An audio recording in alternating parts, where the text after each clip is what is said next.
Moving forward students, हम discuss करते हैं मॉलिक्यूलर और मेटालिक सॉलिड्स को one by one. Molecular crystals क्या होते हैं? वो क्रिस्टल्स या वो सॉलिड्स जो कि उन मॉलिक्यूल्स से बनते हैं जो कि पोलर होते हैं या नॉन पोलर होते हैं, उनको हम मॉलिक्यूलर क्रिस्टल्स बोलते हैं। Two types of intermolecular forces hold the crystals together, hold these crystals together. Dipole dipole forces exist करती हैं और van der Waals forces exist करती हैं। Students, dipole dipole forces polar molecular crystals की type में present होती हैं, जबकि वैन डर वाल फोर्सेस जो कि थोड़ी वीकर टाइप है फोर्सेस की, जैसे कि हमने डिस्कस किया लिक्विड चैप्टर के अंदर, वैन डर वाल forces non polar molecular crystals के अंदर प्रेजेंट होती हैं। For example, polar molecular crystal की अगर मैं एग्जांपल ले रही हूँ तो उसमें कार्बन डाइऑक्साइड आता है। मॉलिक्यूलर क्रिस्टल, कार्बन डाइऑक्साइड एक पोलर मॉलिक्यूल है।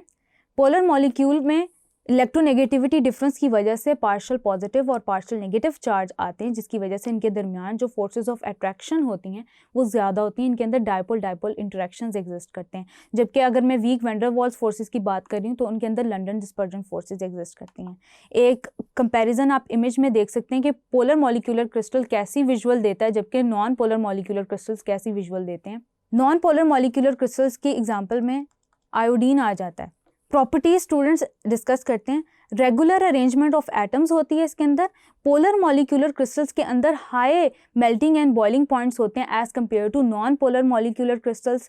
ये सॉफ्ट होते हैं, इजीली कंप्रेसिबल होते हैं, वॉलेटाइल इन नेचर होते हैं। स्टूडेंट्स, वॉलेटाइल को हमने डिस्कस किया था, वो सब्सटेंसेस जो कि आसानी से वेपर फेज में कन्वर्ट हो जाते हैं ईजीली। बैड कंडक्टर्स होते हैं इलेक्ट्रिसिटी के, इनकी डेंसिटी कम होती है क्योंकि इनके दरमियान वीक अट्रैक्टिव फोर्सेस एग्जिस्ट करती हैं, ज़्यादा लो डेंसिटी होती है नॉन पोलर मॉलिक्यूलर क्रिस्टल्स की। उसके अलावा ये लाइट से ट्रांसपेरेंट होते हैं। उसके अलावा स्टूडेंट्स, हम डिस्कस करते हैं मूविंग फॉरवर्ड मेटालिक सॉलिड्स को। मेटालिक सॉलिड्स क्या होते हैं?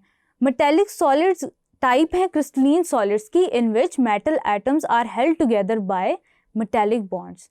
अब मेटालिक बॉन्ड की नेचर क्या होती है और कौन सी थ्योरी उसको एक्सप्लेन करती है, इसको हम डिस्कस करते हैं। सबसे पहले स्टूडेंट्स, हम मेटालिक बॉन्ड की नेचर को डिस्कस करते हैं इलेक्ट्रॉन सी या इलेक्ट्रॉन गैस थ्योरी से। इसके कुछ पॉइंट्स डिस्कस करते हैं। इलेक्ट्रॉन सी या इलेक्ट्रॉन गैस थ्योरी के अंदर स्टूडेंट्स हम ये सोचते हैं, ये इमेजिन करते हैं कि बहुत सारे पॉजिटिव न्यूक्लियाई प्रेजेंट हैं। न्यूक्लियाई कैसे प्रेजेंट हैं कि एटम है, एटम का न्यूक्लियर चार्ज या एटम का होल्ड अपने वैलेंस इलेक्ट्रॉन्स पे कम होता है। तो हम इसमें ये प्रपोज करते हैं इलेक्ट्रॉन गैस थ्योरी के अंदर कि एटम्स अपने आउटर मोस्ट इलेक्ट्रॉन्स को, जो वैलेंस इलेक्ट्रॉन है, उनको लूज करके पॉजिटिव न्यूक्लियाई में कन्वर्ट हो जाते हैं, जबकि जितने electrons outer most valence shell से निकलते हैं वो इलेक्ट्रॉन पूल या इलेक्ट्रॉन गैस बना लेते हैं। और वो फोर्सेस ऑफ अट्रैक्शन जो कि पॉजिटिव न्यूक्लियाई और उन इलेक्ट्रॉन गैसेस के दरमियान प्रेजेंट है उसको हम मेटालिक बॉन्ड कहते हैं। और वो रिपल्सिव फोर्सेस जो कि पॉजिटिव न्यूक्लियाई के दरमियान प्रेजेंट है उसको भी हम मेटालिक बॉन्ड से रेफर करते हैं या रिलेट करते हैं। Forces of attraction and repulsion are responsible for the metallic bond. Properties students discuss करते हैं। They are the best conductors of electricity. They are lustrous यानी कि शाइनी होती है उनकी सरफेस। मेलिएबल और डक्टाइल होते हैं। मेलिएबल और डक्टाइल होने का क्या मतलब होता है? मेलिएबल मीन्स कि they can be easily converted into sheets. Ductile होने का मतलब ये होता है कि metal can easily be converted into wires. इनके मेल्टिंग पॉइंट्स हाई होते हैं। देन स्टूडेंट्स, एक डिफरेंस देख लेते हैं मॉलिक्यूलर क्रिस्टल्स के दरमियान और मेटालिक क्रिस्टल्स के दरमियान। मॉलिक्यूलर क्रिस्टल्स आपको पता है स्टूडेंट्स पोलर या नॉन पोलर फोर्सेस से बनते हैं, पोलर या नॉन पोलर हो सकते हैं। मेटालिक क्रिस्टल्स जो हैं वो मेटालिक बॉन्ड से कनेक्टेड होते हैं एक दूसरे से। डायपोल डायपोल इंट्रैक्शन एग्जिस्ट करते हैं या लंडन डिस्पर्जन फोर्सेस एग्जिस्ट करती हैं in the case of molecular crystals, जबकि मेटालिक क्रिस्टल्स की केस में इलेक्ट्रॉन गैस थ्योरी पर हम रिलाई कर रहे होते हैं। Molecular crystals are bad conductors of electricity whereas metallic crystals are good conductor of electricity. They are not malleable and ductile whereas metallic crystals are malleable and ductile. वो हमने discuss कर लिया। Then examples में आ जाती है ice, sugar, iodine, phosphorus, P4 in the case of molecular crystals, जबकि sodium और copper आ जाते हैं in the case of metallic crystals. Students, hygroscopic salts क्या होते हैं? स्टूडेंट्स, हाइग्रोस्कोपिक सॉल्ट्स वो सॉल्ट्स होते हैं जो कि एटमॉस्फेयर से मॉइस्चर एब्जॉर्ब करते हैं और इस मॉइस्चर एब्जॉर्ब करने की टेंडेंसी ह्यूमिड एटमॉस्फेयर में ज़्यादा हो जाती है। वाटर मॉलिक्यूल्स क्रिस्टल्स का पार्ट बन जाते हैं। वाटर मॉलिक्यूल्स को हमने पहले भी थॉरली डिस्कस किया है कि ये वाटर मॉलिक्यूल, ये जब ये क्योंकि ह्यूमिडिटी को वाटर को एब्जॉर्ब करते हैं, तो वाटर क्रिस्टल्स को या जो वाटर ऑफ क्रिस्टलाइजेशन होती हैं उनको अपनी कन्फॉर्मेशन का, उनको अपनी शेप का पार्ट बना लेते हैं। जैसे कि अगर कैल्शियम क्लोराइड है, वो अगर 2 molecule of water of crystallisation absorb कर रहा है तो उसको अपनी सिमेट्री का पार्ट बना रहा है।